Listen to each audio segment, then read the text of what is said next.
दोस्तों general knowledge में आपका एक टॉपिक होता है, यानी कि एक सब्जेक्ट होता है जिसे हम इकोनॉमिक्स बोलते हैं। ठीक है, तो इकोनॉमिक्स के यहाँ पर 100 क्वेश्चंस मैं आप लोग को करवाने वाला हूँ। जैसे मैंने आपको बाकी सब्जेक्ट्स भी करवाए हैं, वैसे ही मैं यहाँ पे आपको 100 इकोनॉमिक्स के क्वेश्चंस यहाँ पे करवाने वाला हूँ, जो कि आपके एग्जाम्स के लिए इंपॉर्टेंट है। और मैं आपको बता देता हूँ, जो ये क्वेश्चंस है ना, ये है PYQs, यानी कि ये मैंने अपने आप नहीं बनाए। ये एसएससी एग्जाम्स में हुए हुए प्रीवियस ईयर के क्वेश्चन है। एमटीएस से उठा गए, सीपीएसआई से उठा गए, सीजीएल से उठा गए। ठीक है, तो ये चीज आप ध्यान देना। चलो, what approach did Dadabhai Naoroji used to calculate the poverty line. तो दादा भाई नेहरूजी, इन्हें हम बोलते हैं the grand old man of India बोलते थे हम इनको। ठीक है, इन्होंने पोवर्टी लाइन को कैलकुलेट करने के लिए कौन सा अप्रोच अपनाया था? तो ये लिया था इन्होंने प्रिजनर मेनू, जो कि जेल में होता है ना, ये जेल मेनू ये यूज करते थे इसको निकालने के लिए। जेल थ्योरी भी बोलते थे, जेल प्रिजनर थ्योरी भी इनके नाम से थी। कई जगह इसको जेल कॉस्ट ऑफ लिविंग भी बोलते थे इस थ्योरी को, इनकी थ्योरी को। इनकी एक और थ्योरी है, ये आप लोगों को बताइए, द ड्रेन ऑफ वेल्थ भी इनके द्वारा दिया गया है। कैसे अंग्रेज भारत का धन ले जा रहे हैं, जिसे हिंदी में बोलते हैं धन का बहिर्गमन भी कई बार बोलते हैं। ठीक है, which statement is the true about public good. Public goods वो होती हैं जो हर किसी के लिए अवेलेबल होती हैं, जो समाज में हर कोई यूज कर सकता है, उसको उसको यूज करने के लिए आपको पैसे नहीं देने पड़ेंगे। ठीक है, तो यहाँ पर ये ट्रू नहीं है। Is a true about public goods के बारे में हमें बताया गया। रिवालरस इन कंजप्शन, खपत में प्रतिद्वंदिता। Non excludability, positive marginal cost, जो हमारी पब्लिक गुड्स होती हैं जो सभी के लिए होती हैं। ठीक है, तो यहाँ पे ध्यान दो, ये होती है नॉन एक्सक्लूडेबिलिटी। ठीक है, राइवलरी वाला गलत है। पॉजिटिव मार्जिनल कॉस्ट भी यहाँ पे सही नहीं है। सही क्या है? सिर्फ ये वाला, जो कि हमारा आंसर हो जाएगा डी। चलो, which among the following data was used to compute the estimate in the national multidimensional poverty index? MPI index पता है ना आप लोगों को? ये बहुआयामी गरीबी सूचकांक भी बोलते हैं इसको। मतलब हर तरीके से एक इंसान एक गरीब होता है। चलो, ये पैसों से गरीब है, एक इंसान के पास घर भी नहीं है, पैसा भी नहीं है, अशिक्षित है, उसको बीमारियां भी है, तो वो बहुत तरीकों से बीमार है। ठीक है, तो यहाँ पे ध्यान देना, ये कौन निकाल, ये पर्टिकुलरली किसका डाटा यूज करते हैं? तो ये डाटा यूज करते हैं नेशनल फैमिली हेल्थ सर्वे, जो कि होता है।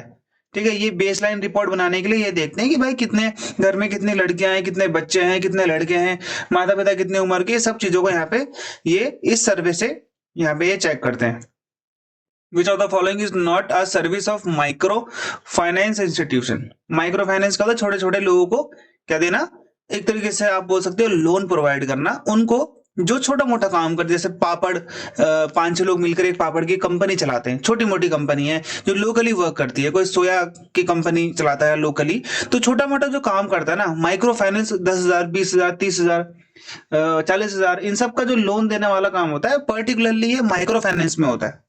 तो यहाँ पे डिपॉजिट तो होता ही नहीं है। पहली बात तो सेविंग हो सकती है इसमें, डिपॉजिट आप नहीं कर सकते। माइक्रो डिपॉजिट इसका पार्ट नहीं है। ठीक है, डिपॉजिट वाला नहीं होता। सेविंग अगर इन्होंने अपना खोल, जैसे आपने सुना होगा आज की डेट में भी कमेटी कई बार कई जगह में आपने सुनी होगी। ठीक है, तो वो इसी का ही पार्ट है ना। माइक्रो लोन, छोटे छोटे लोन, माइक्रो बीमा भी इसमें होता है, डिपॉजिट नहीं होता है। Okay, national urban livelihood mission NULM was launch in which of the following 5 year plan. तो NULM तो राष्ट्रीय शहरी आजीविका मिशन, ये आप लोग को पता है। ठीक है, इसमें ऐसा कुछ है नहीं इंपॉर्टेंट। तो ये 12वीं पंचवर्षीय योजना में इसको शुरू किया गया था। 12वीं पंचवर्षीय योजना का टाइम पीरियड है 2012 से 2017। और ये जो 12वीं पंचवर्षीय योजना है, ये भारत की आखिरी पंचवर्षीय योजना है, क्योंकि इसके बाद नीति आयोग शुरू हो गया था 1 जनवरी 2015 से, और उसने पंचवर्षीय योजनाओं को खत्म कर दिया था। ठीक है, as per the planning commission, ये प्लानिंग कमीशन की जगह ही नीति आयोग आया है, ये भी आप लोग यहाँ पे ध्यान देना। प्लानिंग कमीशन के जगह पर ही नीति आयोग आया है। 2004-5 में इन्होंने total population of India below poverty line कितना बताया था? बेसिकली लकड़ा वाला पॉवर्टी एस्टिमेट को कंबाइन करके भी आप बोल सकते हो। ठीक है, तो यहाँ पर 2004-5 के हिसाब से ये लोग बताते हैं कि भारत में 27.5 लोग क्या हैं, गरीबी रेखा से नीचे, ये तो इनके आंकड़े हैं। अगर देखे जाए तो गरीबी तो मुझे लगता है 70 से 80% होगी भारत में। ठीक है। In the PM Svanidhi scheme, PM Svanidhi scheme, ये आपको पता है छोटे मोटे जो वर्कर्स होते हैं ये उनको यहाँ पर पैसा देती है। The urban street vendor, street vendor क्या होते हैं, जैसे बन टिक्की चाट का जो गोलगप्पे लगाते हैं ना, उन सभी के 10,000 20,000 तक का यहाँ पे लोन दिया जाता है। देखो यहाँ पे 10,000 लिखा हुआ है। ठीक है, अभी इसकी राशि बढ़ा दी गई है। ओके, 10,000 तक का लोन दिया जाता है, 1 साल के टाइम पीरियड के अंदर में वो चुकाना होता है। तो ये टाइम पीरियड आपसे यहाँ पे पूछा गया था। In which year was the Shri Mahila Seva सहकारी बैंक एस्टेब्लिश, बहुत इंपॉर्टेंट है क्योंकि ये एग्जाम में आता है। ठीक है, तो 1974 में इसको एस्टेब्लिश किया गया था, जिसे हम सेवा बैंक भी बोलते हैं, कई बार आता है सेवा बैंक। ठीक है, तो ये आपके लिए इंपॉर्टेंट है। और यही रिजर्व बैंक ऑफ इंडिया ने, ठीक है, रिजर्व बैंक ऑफ इंडिया भी इसमें साथ में इन्होंने मिलकर इसको एस्टेब्लिश किया था 74 में। National food security act, NFSA. ठीक है, तो एनएफएसए एक अलग है और NFS national food security mission, national food security act, दोनों ही ये अलग अलग चीजें हैं। ठीक है, 2013 में एनएफएसए आया था। नेशनल फूड सिक्योरिटी मिशन 2006-7 में ये लागू होता है, चालू होता है। ठीक है। Which of the following is an informal group consisting of 4 to 10 individuals who seek loans against mutual guarantee? Basically 4 लोग आपस में बैठे, सबने 1-1 लाख रुपए लगाया और ये 4 लाख रुपए एक इन्हीं में से एक बंदे को दे दिया और बोला कि भाई हम आपस में ही ये सब क्या कर लेंगे, एक म्यूचुअल एग्रीमेंट बना लेंगे कि भाई हाँ धीरे धीरे हम लोग पैसा जमा करेंगे और ऐसे करते हर किसी को 4-4 लाख रुपए मिल जाएंगे। कमेटी जो आज की डेट में आप सुनते हो ना, वो कमेटी पर्टिकुलरली यही पैटर्न पे होती है, जो गांव में 20 महिलाएं 30 महिलाएं मिलकर आपस में खेलती है कमेटी, ये पर्टिकुलरली उसके लिए होता है। जॉइंट लायबिलिटी ग्रुप, ठीक है, तो इसे हम क्या बोलते हैं, ये बोलते हैं जॉइंट लायबिलिटी ग्रुप। ये आपस में ही देखती है और इनका कुछ और किसी चीज से कोई मतलब नहीं होता। ठीक है। Which type of a loan is supported by मुद्रा? मुद्रा लोन आप लोग को पता है, इसमें 3 चीजें, 3 इसमें फेजेस होते हैं, 3 इसमें स्टेज होती है। ठीक है, तो ये बेसिकली ये नॉन फार्म एक्टिविटीज के लिए, नॉन फार्म एक्टिविटीज, ऐसा नहीं कि कॉर्पोरेट लोन भी नहीं है, ये कॉर्पोरेट लोन भी नहीं है। ठीक है, यानी कि ऐसा नहीं है कि भाई आप बड़ी बड़ी कंपनी में लगा रहे हो, बेसिकली 25-30 लाख तक का लोन होता है इसमें। तरुण, शिशु और किशोर आपने सुना होगा, अभी तो किशोर प्लस की कैटेगरी भी आ चुकी है, 5 लाख तक 10 लाख तक का इसमें लोन मिलता है। ठीक है, तो ये उन्हीं को मिलता है भाई जो गरीब होते हैं, गरीब तो उन्हीं मतलब जिन जो पैसे चुका सकते हैं और बेसिकली जो अपने छोटा मोटा काम स्टार्ट करना चाहते हो। तो ये नॉन फार्म है, कृषि पर, ये कृषि पर नहीं मिलता है। Which of the following national income aggregate is generally recognised as national income of a country? इसमें से क्या national income of a country, यानी कि जो हमारी कंट्री है, जो हमारा राष्ट्र है, उसकी राष्ट्रीय आय को रिकॉग्नाइज करता है क्या? ओके, ये आपसे यहाँ पे पूछा गया। बाजार कीमतों पर शुद्ध राष्ट्रीय उत्पाद, ठीक है, तो ये तो नहीं होता। कारक लागत पर शुद्ध राष्ट्रीय उत्पाद, यानी कि net national product at factor cost, बिल्कुल याद रखना, जो हमारी कंट्री का एग्रीगेट होता है नेशनल इनकम का, वो फैक्टर कॉस्ट पे होता है। नेट नेशनल प्रोडक्ट यानी कि जो हमारा नेट नेशनल प्रोडक्ट है उसका फैक्टर कॉस्ट कितना है। सेवा कोऑपरेटिव, मैंने अभी भी आपको बताया था, ये पहले भी क्वेश्चन आ चुका है। सेवा कोऑपरेटिव 1974 अहमदाबाद में स्टार्ट हुआ था। आरबीआई एंड गुजरात गवर्नमेंट के साथ मिलकर ये सेवा कोऑपरेटिव बैंक को स्टार्ट किया गया था।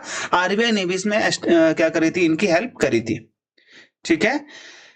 India launch national social assistant programme, जिसे हम बोलते हैं एनएसएपी, ये प्रोग्राम इन्होंने लॉन्च किया था। ठीक है, ये कब लॉन्च किया था? 1995 में इसको लॉन्च किया गया था। कब? 15 अगस्त 1995 में। ओके, ये बेसिकली सोशल असिस्टेंट देना था किनको? जो बहुत गरीब व्यक्ति होते थे। ठीक है, एक तरीके से पेंशन प्रोग्राम था गरीब व्यक्तियों के लिए। नेशनल फूड सिक्योरिटी एक्ट, ये कब इनेक्ट हुआ? नेशनल फूड सिक्योरिटी मिशन भी आपको मैंने बता दिया था। और अब यहाँ पे एक्ट के बारे में बात कर रहे हैं, 2013, ये आपको पहले भी मैं पढ़ा चुका हूं। और अगर मैं एनएफएसएम की बात करूं तो 2006-7 में ये आ गया था। Who among the following said that the government fiscal policy should be used to stabilize the level of output and employment? देख लो यहाँ पे क्या बोलता है, गवर्नमेंट की फिजिकल पॉलिसी, मॉनेटरी पॉलिसी होती है सेंट्रल बैंक की, फिजिकल पॉलिसी होती है गवर्नमेंट की। फिजिकल पॉलिसी के अंदर गवर्नमेंट टैक्स देखती है कि किसको कितना टैक्स लगाना है, गरीबों को टैक्स छोड़ना है, अमीरों को टैक्स लगाना है। हालांकि भारत में उल्टा होता है इसका, गरीबों पर टैक्स लगाना है, अमीरों को टैक्स छोड़ देना है। क्योंकि भारत में तो जो अमीर होता है वो 10,000 करोड़ भी अगर लेकर चला जाएगा बैंक से, लंदन में आराम से सोएगा और महल में सोएगा, तो भारत सरकार कुछ नहीं कर सकती। लेकिन आप और हम अगर 1 लाख रुपए लेकर कहीं चले जाएं और हम गलती से चुका ना पाए, तो घर में पुलिस आकर घर पूरा बेच देगी, क्योंकि गरीब है। ठीक है। Who among the following said that the government fiscal policy should be used to stabilize the level of output and employment? तो यहाँ पे किसने बोला था कि जो गवर्नमेंट की फिजिकल पॉलिसी है वो स्टेबलाइज करने के लिए होनी चाहिए, आउटपुट का लेवल और अनएम्प्लॉयमेंट यानी कि रोजगार देने के लिए होना चाहिए, ना कि भारत में तो हालांकि इसका उल्टा होता है। तो ये जेम कीन्स ने बोला था। ठीक है, चलो अगला देखो question. When was India's first ever budget presented? तो 1860 में जेम्स विल्सन, ये भी याद रखना, जेम्स विल्सन, इसको हम बोलते हैं the father of budgeting in India. क्या बोलते हैं? The father of budgeting in India. इन्होंने क्या करा था, शुरू किया था India's first ever budget presented. ठीक है, फर्स्ट एवर बजट 1860 में प्रेजेंट किया था। हालांकि 1947 में आर के शनमुगम सेट्टी ने किया था सबसे पहले बार प्रेजेंट, लेकिन वो आजाद भारत था। ये इंडिया का पहला बोला है इन्होंने। 1860 में जेम्स विल्सन ने इसको स्टार्ट किया था। कब हुआ था ये? ठीक है, जो गवर्नमेंट ऑफ इंडिया एक्ट 1858 वाला आया था उसके बाद ये आया हुआ था। इनको तो फादर ऑफ इंडियन बजटिंग भी बोलते हैं। विच of the following is not a part of the capital receipt? Capital receipt क्या होती है भाई? कैपिटल रिसिप्ट होती है जब आप जो कैश और फंड का है वो इंक्रीज होता है बिजनेस ऑर्गेनाइजेशन में, नेटवर्थ में। ठीक है, और रेवेन्यू रिसिप्ट है वो इंक्रीज होती है इनकम में। ओके, तो 18 का यहाँ पे क्या हो जाएगा? Tax revenue. ये टैक्स रेवेन्यू जो आपने किसी पर टैक्स लगाया, जैसे सरकार ने राज्य के लोगों पर कर लगाया और उससे जो पैसा आया वो कैपिटल रिसिप्ट नहीं है। कैपिटल रिसिप्ट में आप पैसा अपने घर में लगाओगे, अपनी बिल्डिंग में लगाओगे, किसी उधार लोगे, वो होता है। इन जनरल डेफिसिट, डेफिसिट का मतलब होता है घाटा, इज कंसिडर्ड एज। तो जनरली हम क्या बोलते हैं? तो ये होता है फ्लो, फ्लो कंसेप्ट बोलते हैं कि भाई घाटा होगा, कभी नहीं भी होगा, ऐसी कोई बात नहीं है। नेशनल अप्रेंटिसशिप प्रमोशन स्कीम, जिसे हम नैप्स स्कीम बोलते हैं, ये गवर्नमेंट ऑफ इंडिया ने कब इसको लॉन्च किया था? 2016 में इसको लॉन्च किया था। Ministry of skill development and entrepreneurship, MSDE बोलते हैं। ठीक है, स्किल डेवलपमेंट एंड एंटरप्रेन्योरशिप, इसने 2016 में इसको यहाँ पे लॉन्च किया था।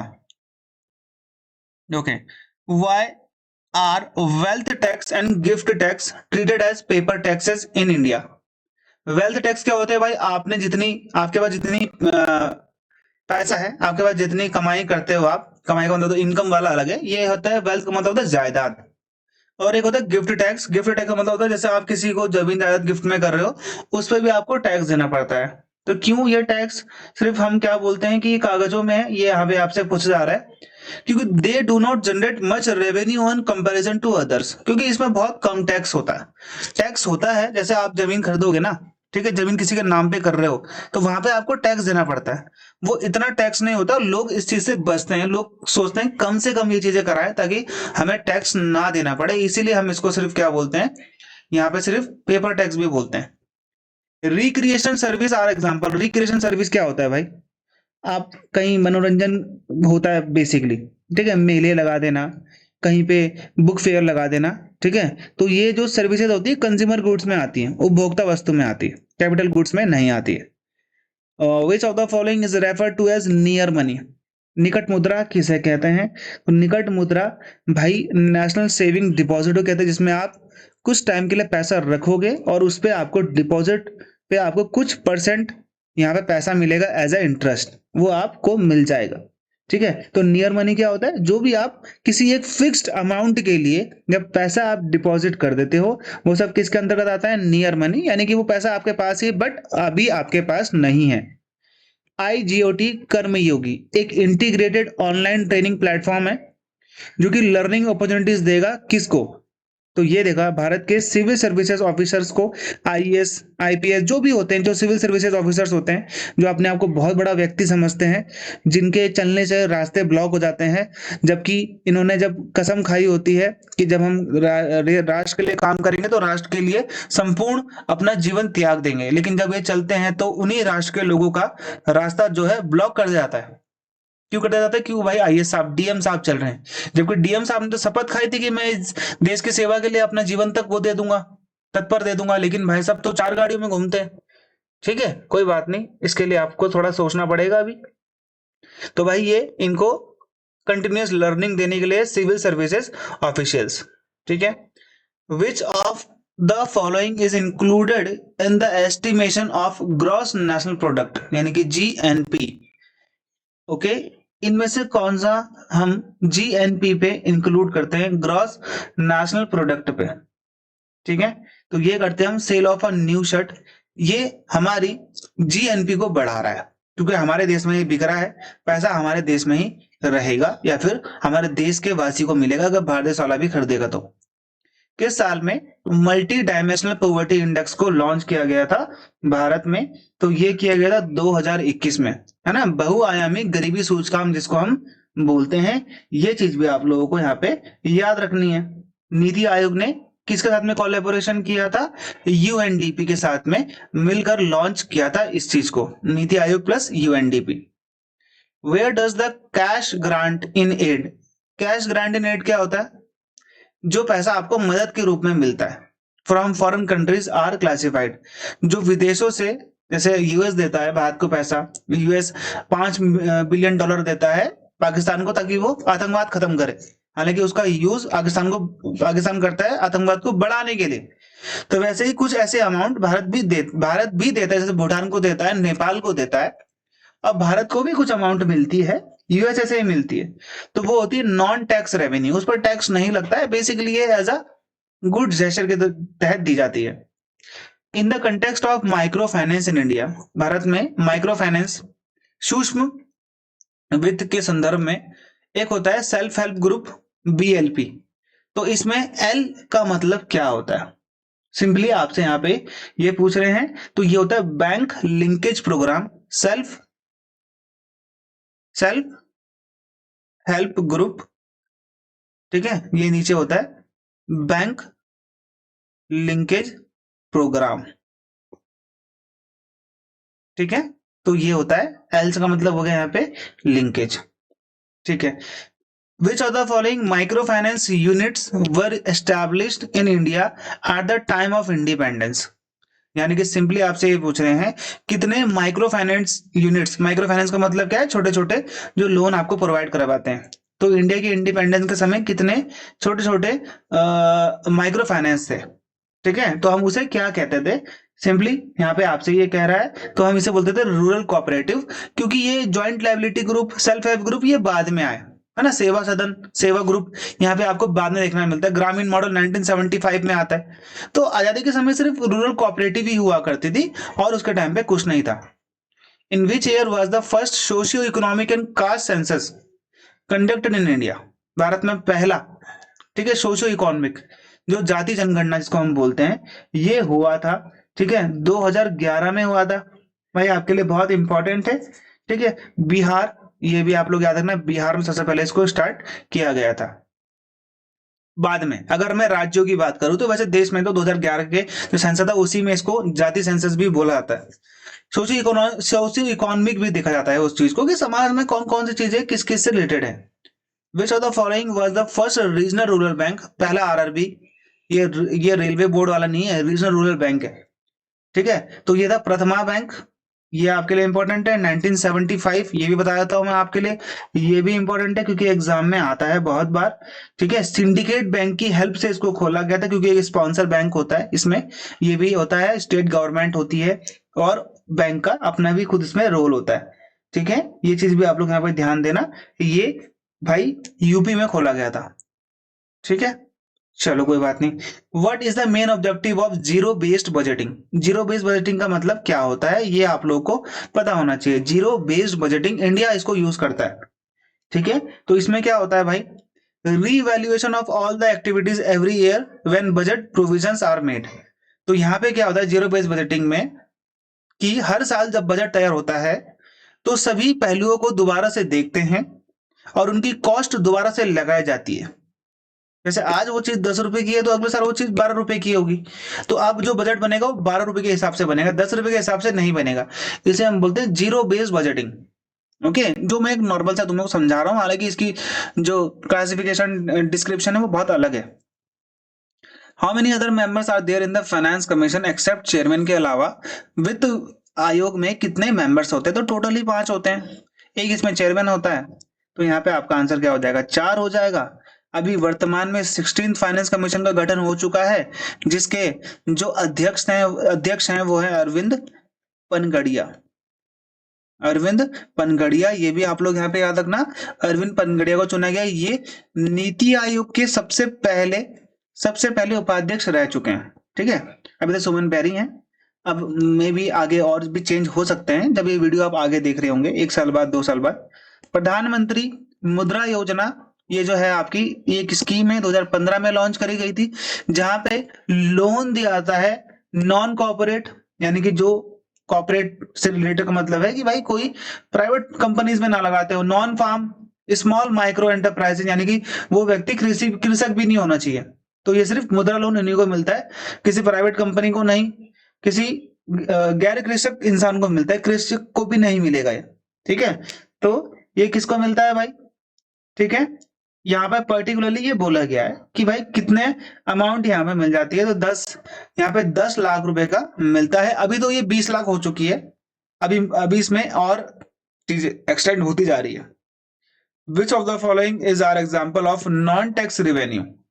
नॉन टैक्स रेवेन्यू, अभी आपको मैंने ऊपर बताया था कि जो बोरिंग्स होती है दूसरे देश से जो हमारी आती है एज ए एड के रूप में, एज ए हेल्प के रूप में, उसमें टैक्स नहीं लगती है।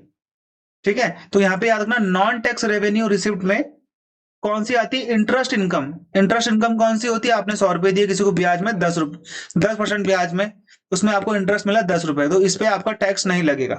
ठीक है, तो ये चीज आप ध्यान दें, इंटरेस्ट इनकम इसी को बोलते हैं। विच of the following is not a commercial bank? इनमें से कौन सा कमर्शियल बैंक नहीं है? स्टेट बैंक ऑफ इंडिया बिल्कुल बैंक है, आईसीआईसीआई बैंक बिल्कुल बैंक है, डेवलपमेंट बैंक ऑफ सिंगापुर बिल्कुल है, national bank for agriculture and rural development ये बैंक नहीं है। ये एक सुपरवाइजरी बॉडी है जो भारत में रूरल फाइनेंसिंग को रेगुलेट करती है और रीजनल रूरल बैंक्स को सुपरवाइज भी करती है। ठीक है, ये इंस्पेक्शन भी करती है रूरल बैंक्स का, और ये सुपरवाइजरी बॉडी है जो भारत में रूरल फाइनेंसिंग को क्या करती है, चेक करती है। The concept of self help group SHG bank linkage programme, ये किसने लॉन्च किया था? अभी आपने एल का फुल फॉर्म वाले क्वेश्चन में देखा था। ठीक है, तो ये नाबार्ड ने शुरू किया था भाई, मैं आपको बता चुका हूं, रूरल फाइनेंसिंग को कौन चेक करता है, नाबार्ड चेक करता है, नाबार्ड ही देखता है। ठीक है, तो ये इन्होंने 1992 समथिंग में, 93 समथिंग में इसको यहाँ पे शुरू किया था। ठीक है, बैंक लिंकेज प्रोग्राम, यानी कि जो सब्सिडरी जो यहाँ पे बेनिफिशियरी है उसका जो अकाउंट था वो बैंक से जोड़ने के लिए। Okay, identify the primary characteristics of the cooperative development fund CDF model of SHG regarding its focus on membership from the following? Self help group होते हैं, इनके लिए हमने कोऑपरेटिव डेवलपमेंट फंड चलाया था। ठीक है, ऐसा ये कह रहे हैं। ओके, तो इसमें क्या होता है, it include both poor and non poor members, इसमें गैर गरीब और गरीब दोनों सदस्य शामिल हो सकते हैं SHG में, और दोनों को यहाँ पे लोन दिया जा सकता है, छोटे छोटे अमाउंट, 1000, 2000, 10,000, 5,000, छोटे मोटे लोन। ठीक है, क्योंकि बड़े लोन तो सिर्फ भारत में चोरों को ही मिल सकता है ना, एक अच्छे इंसान को, मेहनत इंसान को बड़ा लोन थोड़ा ना मिलेगा, क्योंकि वो तो चुका देगा। ओके, हम तो लोन उसको देंगे जो चुका नहीं पाएगा, जो चोर के भागेगा, जो उसमें से कुछ पार्ट हमें देगा। विच of the following is the quality of the public good? ठीक है, तो ये है नॉन रेवलरस। ठीक है, क्वालिटी ऑफ पब्लिक गुड मैंने आपको बताया था जो पब्लिक के लिए होता है, जैसे कि पार्क हो गया, जैसे कि बहुत सारी चीजें हैं, ओके, जो क्या होती है पर्टिकुलरली, ये होते हैं नॉन राइवलस, गैर प्रतिद्वंदी, इस पे कोई क्लेम भी नहीं करता है। पार्क है, ये सब है, जो भी चीजें हैं, रोड है। Which of the following is not a component of revenue receipt. Revenue receipt बोलते हैं वैसे तो, ठीक है, रेवेन्यू रिसीट का पार्ट कौन सा नहीं है। अगर आपने वर्ल्ड बैंक से उधार लिया है देश के विकास के लिए, तो वो किस में आता है भाई, वो आता है आपका किस में, वो आपकी किस में आता है, वो आता है आपका दूसरी चीज में, ठीक है, not a component of revenue receipt. GST revenue में आता है बिल्कुल, ठीक है। प्रॉपर्टी का रजिस्ट्रेशन करने में जब गवर्नमेंट को टैक्स दोगे वो भी रेवेन्यू में आएगा। ग्रांट रिसीव्ड बाय यूनेस्को, बिल्कुल यूनेस्को वाला आता है। वर्ल्ड, देखो ग्रांट आता है, बोरोड तो आपने लिया है, तो ये कंपोनेंट नहीं है, ये कंपोनेंट नहीं है रेवेन्यू रिसीट का।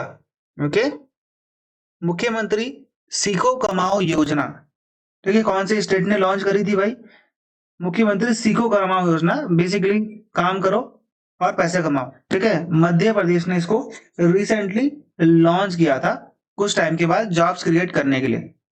देखो नरेगा की बात कर रहे हैं, NREGA, ठीक है। नरेगा कब पास किया गया था, national rural employment guarantee act, जिसमें 100 दिनों का काम व्यक्ति को दी जाता है जो कि बेरोजगार व्यक्ति है।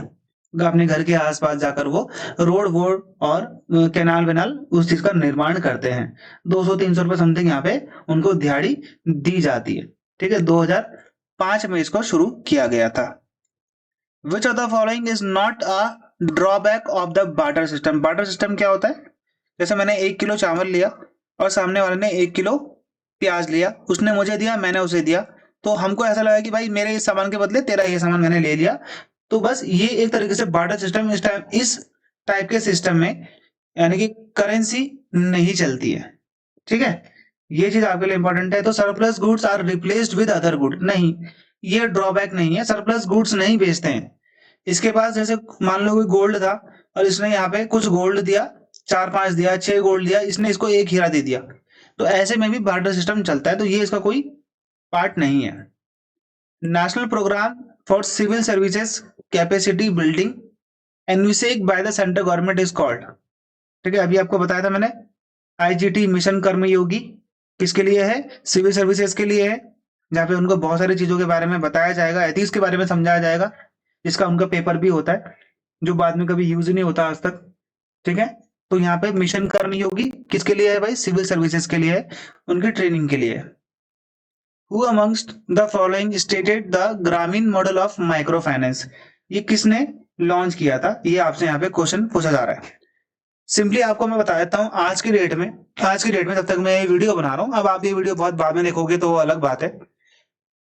ये जो मोहम्मद यूनुस है, ठीक है, इन्होंने टेक ओवर कर लिया था शेख हसीना की सरकार के बाद as a prime minister of Bangladesh, ठीक है।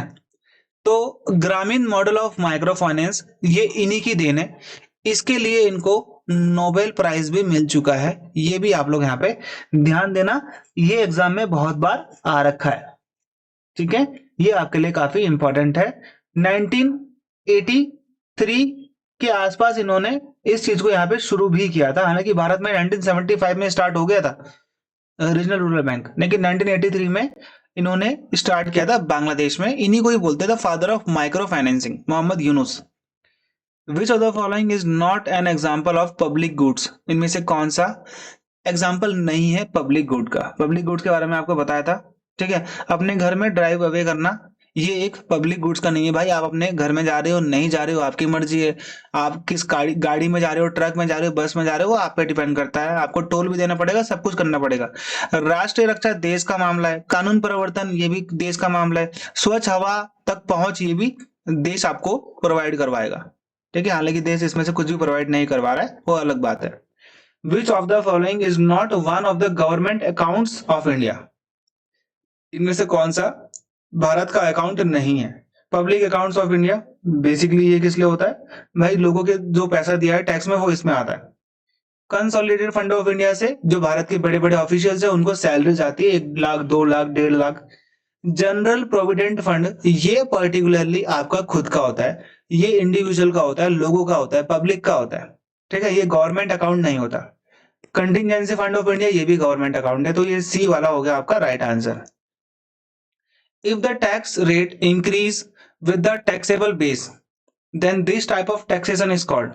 तो जो टैक्स का जो रेट है वो इंक्रीज होता है टैक्स के हिसाब से। जैसे मान लो 10 रुपए, अगर 100 रुपए अगर आप कमाते हो तो 5% टैक्स है।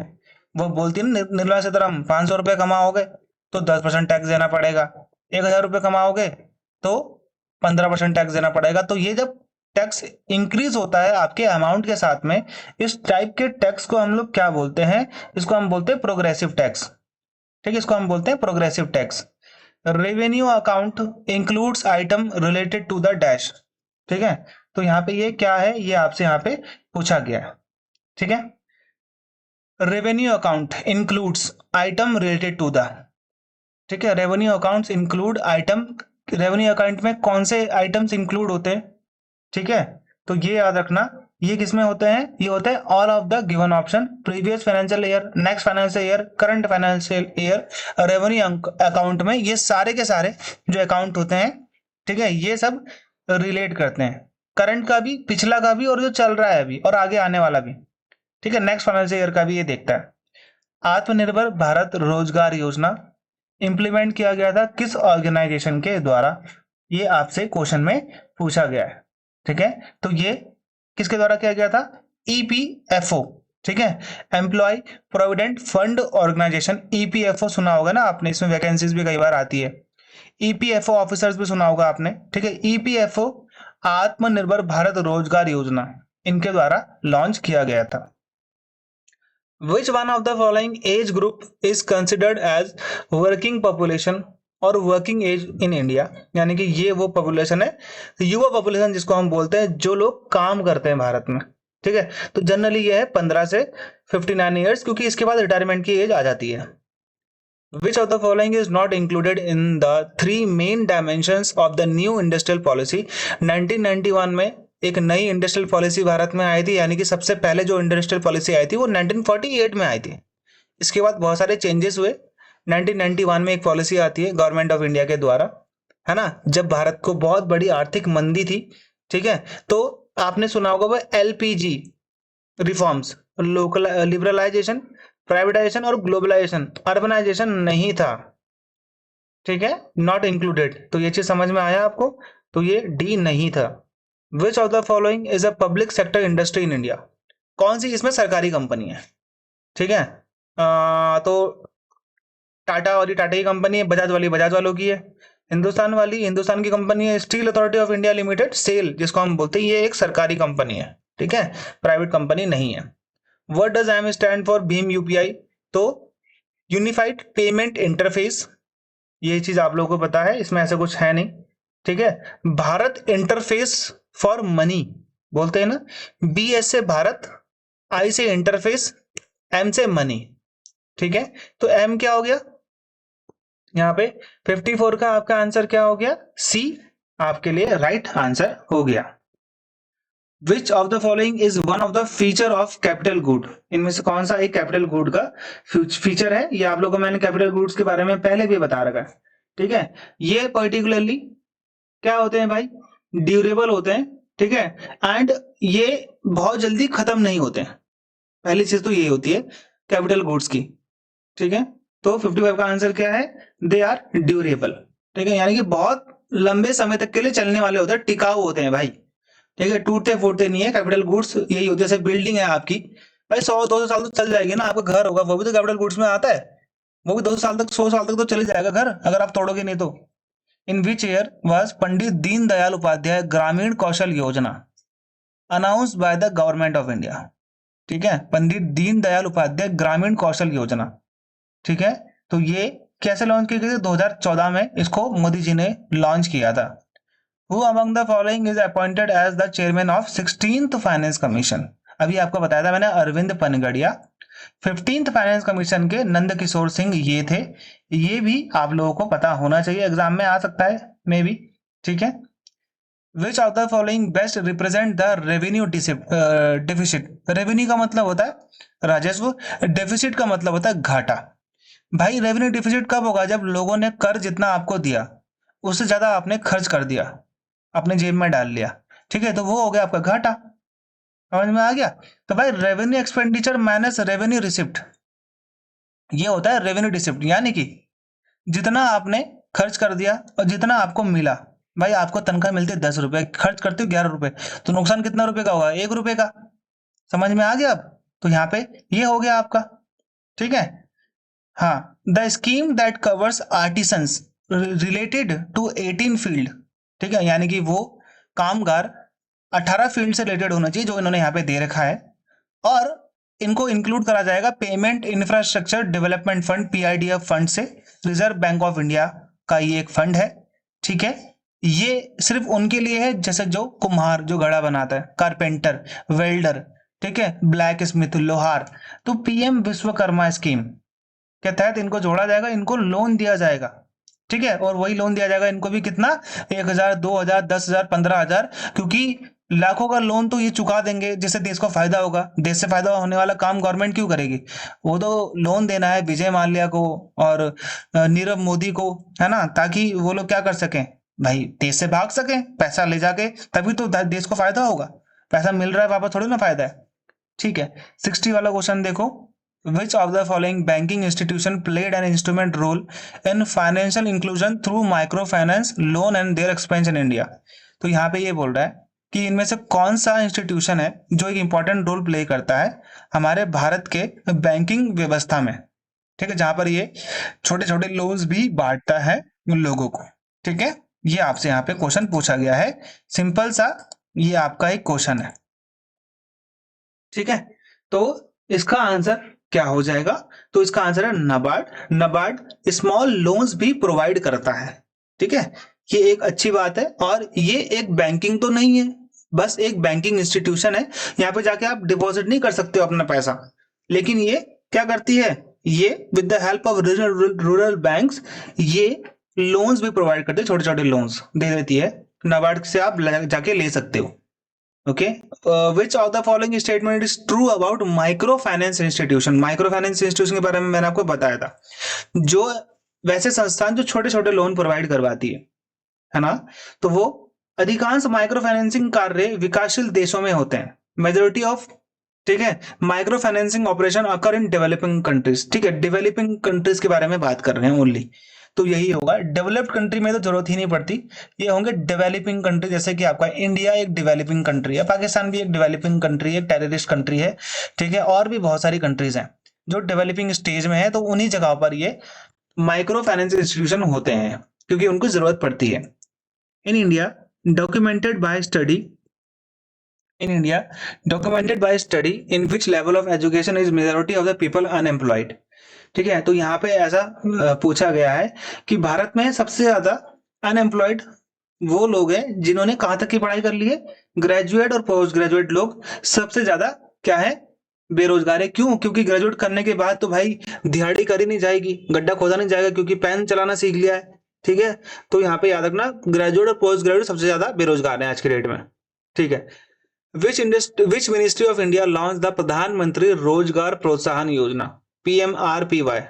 तो प्रधानमंत्री रोजगार प्रोत्साहन योजना किसके द्वारा शुरू करी गई थी? तो ministry of labour and employment, श्रम एवं रोजगार मंत्रालय द्वारा। If labour is employed in a job but is not actually utilized for the production of goods and services, तो इसे हम क्या कहते हैं? अगर आपने एक लेबर को लगा रखा है, ठीक है, पर उसका काम नहीं लिया जा रहा है प्रोडक्शन के लिए, किसी भी प्रोडक्शन के लिए, किसी भी गुड्स एंड सर्विस, आपने लेबर तो लगा रखी है, लेबर ले रखी है, लेकिन वो खाली बैठी है, ठीक है। तो ये क्या होता है, ये आप क्या बोलोगे, इसको किस चीज में ऐड करोगे? तो ये होता है डिसगस्ट अनएम्प्लॉयमेंट, ठीक है, प्रच्छन्न बेरोजगारी, ठीक है। तो if labour is employed in a job but is not actually utilise for the production, यानी कि वो जो लेबर है उसके अंदर वो स्किल ही नहीं है कि वो गुड्स एंड सर्विसेज को प्रोड्यूस कर पाए, हालांकि वो जॉब में है अभी भी, okay. Which of the following initiative of government of India promises 100 days of guarantee, which आपको बताया, मैंने आपको अभी बताया था कि कौन सी योजना में लोगों को जो अनएम्प्लॉयड है उनको 100 दिन का काम दिया जाता है, 100 दिन तक के लिए, कि आपको 100 दिन का काम हम देंगे, 200 या 250 300 रुपए समथिंग उनको दिहाड़ी दी जाती है। तो मनरेगा है ना, Mahatma Gandhi national rural employment guarantee act 2005 में जो शुरू किया गया था, जब ये क्वेश्चन पहले आया था तो मैंने आपको बताया था। What is the main purpose of the office of CAG? CAG का काम क्या होता है? सीएजी का काम होता है जो देश का पैसा है, जो लोगों ने टैक्स के रूप में दिया है सरकार को, उसका अच्छी तरीके से यहाँ पे क्या हो, फाइनेंस लोगों तक मिले, यानी कि लोगों के भले के लिए हो। तो investigating and reporting on financial transaction, ये मेन पर्पस है सीएजी का भारत में। ठीक है।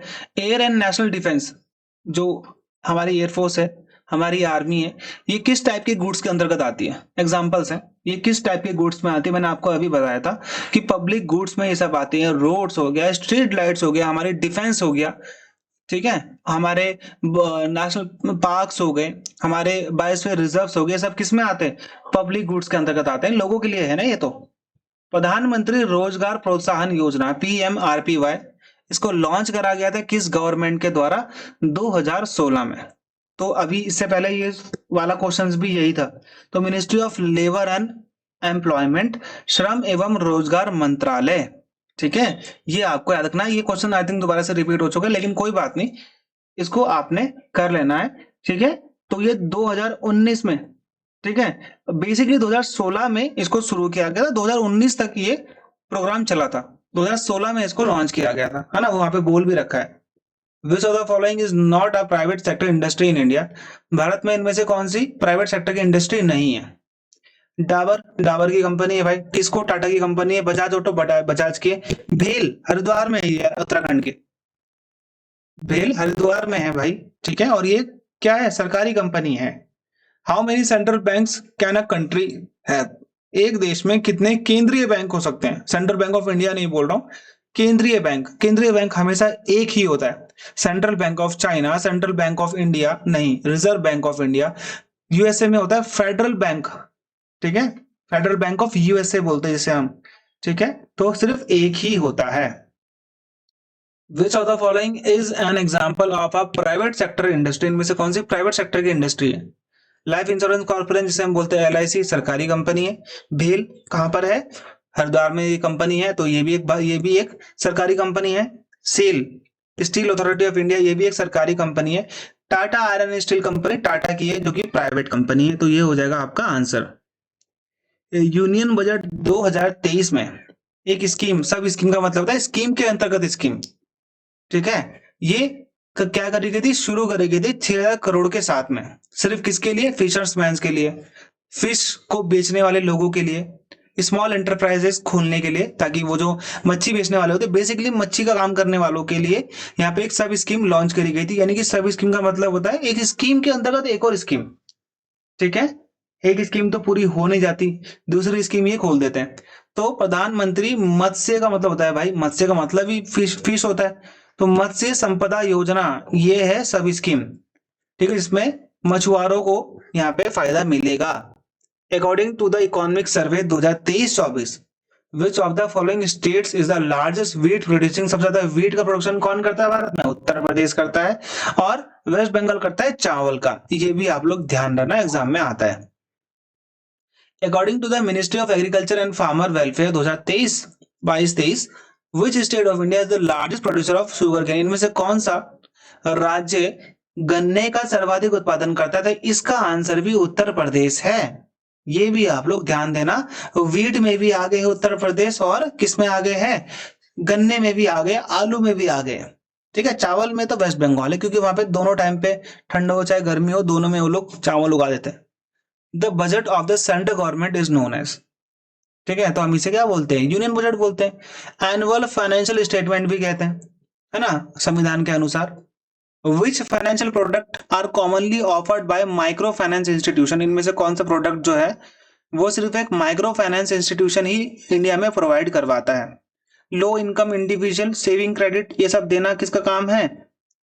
ठीक है, ये काम है माइक्रो फाइनेंस इंस्टीट्यूशंस का। छोटे छोटे जो होते हैं ना, जो पैसे छोटे छोटे मोटे काम, जैसे 100 रुपए जमा करा दिए डेली, ठीक है, 200 रुपए डेली जमा करा दिए, महीने में 500 रुपए का काम कर लिया, सेविंग करवा ली, छोटे छोटे बचत जो होते हैं, वो काम होता है माइक्रो फाइनेंस इंस्टीट्यूशन का भारत में।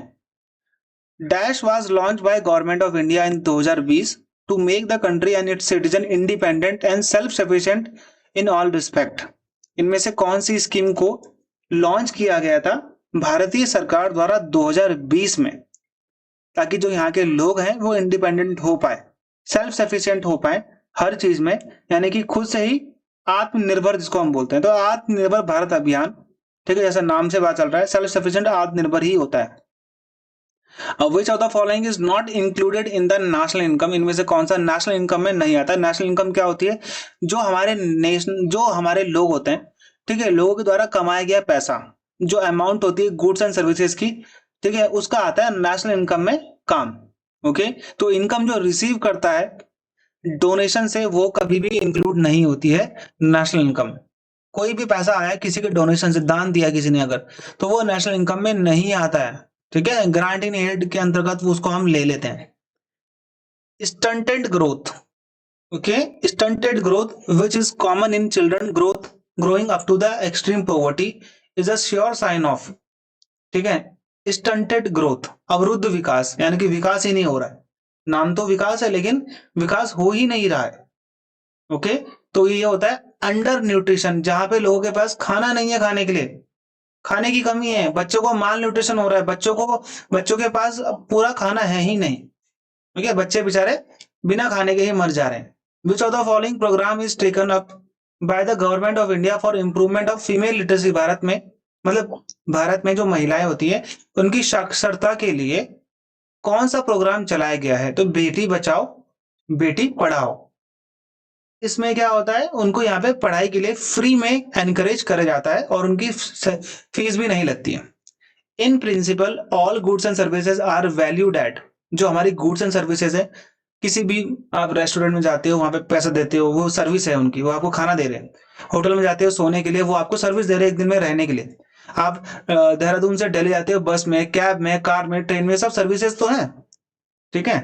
तो ये क्या होती है? In principle all goods and services, इनकी वैल्यू क्या होती है? बेसिकली अगर यहाँ पे आप सोचोगे कि भाई मोमो बेचने वाला है, ठीक है, तो मोमो बेचने वाला भाई एक जगह 10 रुपए का दे रहा है, दूसरी जगह 100 रुपए का थोड़ा मिल रहा होगा भाई, इसके आसपास 10-12 रुपए का ही मिल रहा होगा ना। तो जो गुड्स एंड सर्विसेज होती है, इसका मार्केट वैल्यू पे चलता है हर चीज। मार्केट में ऐसा नहीं होगी भाई 500 रुपए का मोमो है तो कोई खाएगा ही नहीं, फिर तो 10 रुपए का प्राइस है, 500 रुपए में बेच रहा है तू, तो सब 10 रुपए वाले के पास जाएंगे। तो मार्केट वैल्यू पे चलता है गुड्स एंड सर्विसेज का price. Which of the following is an example of non durable good? Non durability का मतलब क्या होता है? ड्यूरेबिलिटी का मतलब क्या होता है भाई? जो ज्यादा समय तक चलता है। तो नॉन ड्यूरेबल मतलब कि कम समय तक चलेगा। तो टॉयलेटरीज भाई ये कांच की बनी होती है, टाइल्स की बनी होती है, इनका पत्थर थोड़ा कमजोर होता है, गिर जाएगा तो टूट जाएगा, जैसे घड़ा होता है ना, बहुत जल्दी टूट जाता है। ऑटोमोबाइल लोहे का होता है, हाउस होल्ड अप्लायंसेस भी ज्यादातर चल जाते हैं 1-2 साल तक, टू व्हीलर तो वैसे ही लोहे का। टॉयलेटरीज किसकी होती है? कांच की बनी होती है ज्यादातर, तो वो टूट जाती है। What is the role of business firm in economy? हमारी जो अर्थव्यवस्था है उसमें बिजनेस का क्या काम होता है? जो भी बिजनेसेस होते हैं वो पर्टिकुलरली किस प्रकार से हेल्प कर रहे होते हैं?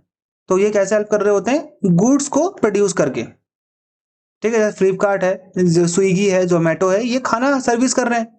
फ्लिपकार्ट कपड़े कर रहा है, कुछ और आइटम्स आपको सर्व कर रहा है।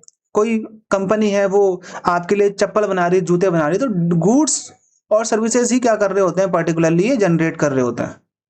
Which of the following is the characteristics of price? Price की विशेषता क्या है? यानी कि पैसे जो यहाँ पे मूल्य होता है उसकी विशेषता यहाँ पे क्या है? नॉर्मली आपसे यहाँ पे पूछा गया। तो ये प्राइस भाई पेमेंट पीरियड होता है। प्राइस आपको मैंने 100 रुपए दे दिए ना, ठीक है, अगर इसकी कीमत 100 रुपए थी, ठीक है, इसकी कीमत 100 रुपए थी, तो मुझे आपको 100 रुपए ही देना पड़ेगा, ज्यादा 90 रुपए दे पाऊंगा अगर मैं आपका बार्गेनिंग करता हूं तो प्राइस की विशेषता क्या है? ये पेमेंट पीरियड है भाई, भुगतान करना पड़ता है आपको, ठीक है। प्राइस का सबसे विशेषता ये है कि वो भुगतान करनी पड़ती है, यानी कि आपको पे करना पड़ेगा price. Which of the following is the characteristic of a product? Product का विशेषता यहाँ पे क्या है? हालांकि ये मार्केटिंग के क्वेश्चन है, लेकिन ये कंप्यूटर इकोनॉमी के अंतर्गत ही मैं इसको ले सकता हूँ, ठीक है। तो विच of the following is the characteristic of product? ये क्या है? वैरायटी। भाई प्रोडक्ट की जब तक वैरायटी नहीं होगी तब तक लोग इस चीज को मानेंगे नहीं। कहने का मतलब ये है कि भाई आपके पास कोई प्रोडक्ट है तो उसमें वैरायटी होनी चाहिए। भाई काला, हरा, नीला, पीला कपड़े देखने जाते हैं ना, तो वहां पे रंग मांगते हो ना अलग अलग, वो इसलिए मांगते ताकि आपके शक्ल पे, आपके फेस पे सूट कर सके। Demand is a economic principle referring to a consumer desire to purchase goods and services. लोग हैं, मान लो एक ही चीज को खरीदना चाहते हैं, अगर कोई एक ही चीज उनको पसंद आ रखी है तो वो हो जाएगी उनकी डिमांड, और वो डिमांड मान लो एक ही चीज है वो पूरी दुनिया में, तो पूरी दुनिया उसको खरीदना चाहेगी। तो ये क्या है कि भाई वो चीज है ही नहीं, मतलब कि वो उसकी सप्लाई नहीं है, सिर्फ डिमांड डिमांड है, तो वो चीज महंगी हो जाएगी। लेकिन क्या होता है कि एक तो होता है कि किसी सामान की बहुत ज्यादा सप्लाई है और डिमांड कम है तो उसके प्राइस कम हो जाएंगे, है ना। जो चीज बिकती है वही चीज दिखती है, ठीक है। तो डिमांड जो होती है इकोनॉमिक प्रिंसिपल में, ठीक है, गुड्स एंड सर्विसेज को परचेज करने के लिए, तो वो होती है एट ईच पॉसिबल प्राइस, ठीक है। पॉसिबल प्राइस तक पहुंचने के लिए होता है, कोई इतनी महंगी नहीं कर देंगे किसी भी चीज को कि भाई वो चीज कोई ले ही ना पाए, तो फिर वो बिकेगी भी नहीं। Labour intensive technique are used for the production of goods and services in which economy. Labour intensive technique, बहुत ज्यादा लेबर सघनता, ठीक है, तो ये किसमें होता है? सोशलिस्ट इकोनॉमी में होता है, क्योंकि यहाँ पे ज्यादातर फोकस नहीं करते फायदे पे।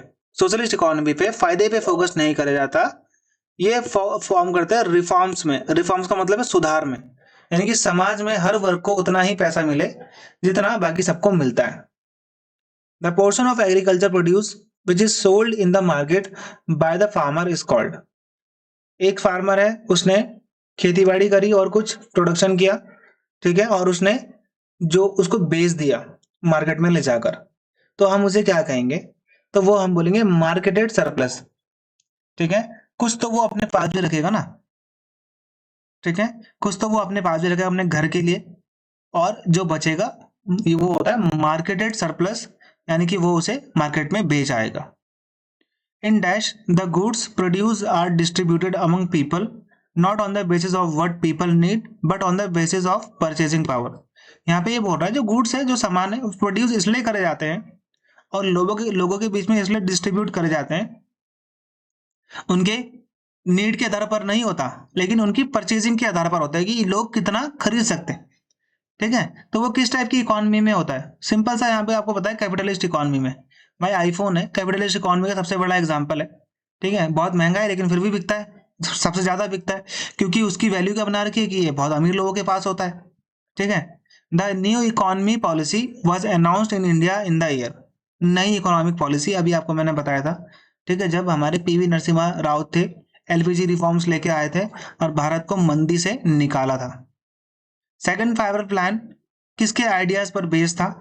ठीक है, तो याद रखना बी आर अम्बेडकर का तो कभी कुछ पंचवर्षीय योजनाओं संबंध नहीं रहा, ठीक है। जवाहरलाल नेहरू का भी रहा है तो फर्स्ट से रहा है, सेकंड से रहा है, ये इनका भी कभी नहीं रहा। तो ये पीसी महालनोबिस का संबंध रहा था सेकंड फाइव प्लान से, फर्स्ट से रहा था किसका? हेराल्ड डोमर का, थर्ड से रहा था गैडगिल का, यानी कि उनके ही कहने पर ये पंचवर्षीय योजनाएं आई थी। विच of the following is not a goal of 5 year plan? पंचवर्षीय योजनाएं हमने यूएसएसआर से ली थी, 5 वर्ष का जो प्लान होता था, इसमें हम मॉडर्नाइजेशन को भी देखते थे, ठीक है, और यहाँ पे इक्विटी को भी देखते थे कि भाई यहाँ पे सबको समान फायदा हो रहा है नहीं हो रहा है, ग्रोथ को भी देखते थे। मार्केट के बारे में इतना कभी भी पंचवर्षीय योजनाओं में नहीं सोचा गया था, ठीक है, ये चीज आप लोग यहाँ पे ध्यान देना। The green revolution was introduce for the first time in which of the following state? Green revolution का मतलब है हरित क्रांति।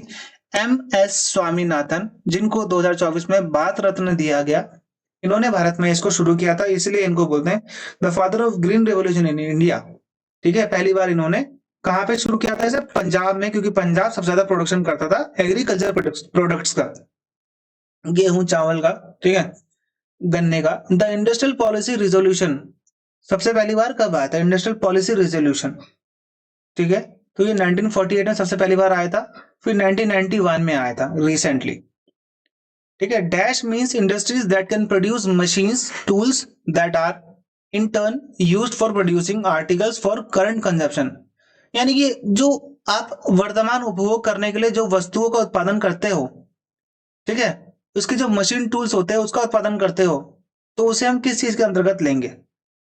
ठीक है, कैपिटल गुड्स इंडस्ट्री। मान लो आपकी एक वेयर हाउस है, बिल्डिंग है, यहाँ पर आपके पास आप मतलब आप डिस्पोजल ग्लास बनाते हो, तो उसको लिए आपने मशीन खरीदी, ठीक है, तो वो किस में आएगी भाई?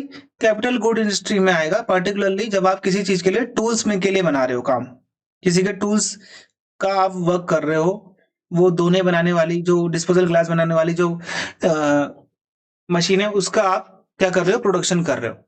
इन order to protect the domestic industries, यानी कि जो डोमेस्टिक इंडस्ट्रीज जो हमारी घरेलू इंडस्ट्रीज होती है, India India was following a ream of, ये आपसे यहाँ पे पूछा गया है, ठीक है, इंडिया किस चीज की रीम को यहाँ पे फॉलो करता है, तो क्वांटिटेटिव रिस्ट्रिक्शंस ऑन इंपोर्ट।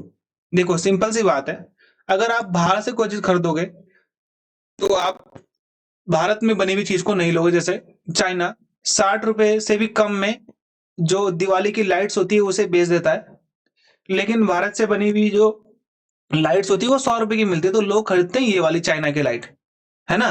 तो इसलिए यहाँ पे इन्होंने बोला है कि हम इंपोर्ट तो करेंगे लेकिन कम करेंगे ये वाली, ताकि जो लोग हैं वो यही खरीदे, क्योंकि जब लोगों को ये नहीं मिलेगी तो उन्हें ये जबरदस्ती लेनी पड़ेगी, ठीक है। बट हम 60 रुपए वाली नहीं बनाएंगे चाहे कुछ भी हो। When was the World Trade Organization formed? WTO की स्थापना यहाँ पे कब करी गई थी, ये आपसे क्वेश्चन में पूछा गया है। तो 1995 में, 1 जनवरी 1995 को, ठीक है, इसकी स्थापना होती है गेट की जगह में। गेट होता है general agreement on trade and tariff, ठीक है, जिसको 1948 में स्थापित किया गया था। इसका खत्म कर 1995 में वर्ल्ड ट्रेड ऑर्गेनाइजेशन में इसकी स्थापना की गई, ठीक है। जेनेवा इसका क्या है, हेडक्वार्टर है, Switzerland. The financial sector in India is regulated by, भारत में वित्तीय क्षेत्र by Reserve bank of India regulate करता है, नबार्ड करता है रूरल फाइनेंसिंग को supervise. The dash of a country is derived from the different sector of the economy, namely the agriculture sector, the industrial sector and the service sector. ये किसके अंतर्गत आती है, जब भी हम जीडीपी की बात कर रहे होते हैं, जीडीपी में 3 सेक्टर होते हैं, ठीक है। सबसे पहला आता है आपका प्राइमरी सेक्टर, फिर आता है आपका सेकेंडरी, फिर आता है टर्शियरी, जिसे हम सर्विस सेक्टर भी कहते हैं। तो यहाँ पे बेसिकली ये वही कह रहा है, ठीक है। एग्रीकल्चर सेक्टर आपका प्राइमरी होता है, इंडस्ट्रियल सेक्टर आपका सेकेंडरी होता है, ठीक है, क्योंकि यहाँ पे प्रोडक्शन होता है, और तीसरा होता है सर्विस सेक्टर, ओके। तो ये होता है जीडीपी के अंतर्गत। तो 99 का हमारा आंसर क्या है, जीडीपी। लास्ट क्वेश्चन है, if the good became abundant. अब यहां पे ध्यान दो, जैसे ये आईफोन है, अगर मान लो ये 5 होने चाहिए थे लेकिन ये 10 है, इंटू 10 कर दो तो ये आपके बहुत सारे हो गए। अब तो इसकी जो डिमांड है वो कम हो जाएगी, और ये ज्यादा अगर अवेलेबल होगा तो इसके पैसे भी कम हो जाएंगे। मान लो 10 आईफोन चाहिए था लेकिन वहां पे एक ही आईफोन है, तो इसकी वैल्यू बढ़ जाएगी। समझ में आ रहा है, क्योंकि इसको लेने वाले 10 लोग हैं, सामान एक ही है।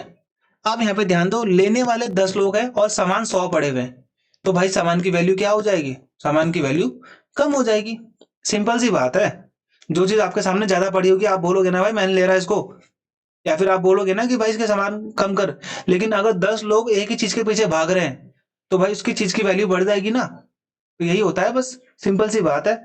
तो भाई अगर कोई चीज अबंडेंट चीज में पड़ी हुई है, बहुत ज्यादा अधिक मात्रा में है, आपके सामने पड़ी हुई है, तो उसके जो प्राइस होते हैं वो बहुत घट जाते हैं, ठीक है। तो वही चीज है आपकी सारी की सारी, ठीक है। तो ये 100 क्वेश्चन थे इकोनॉमी के।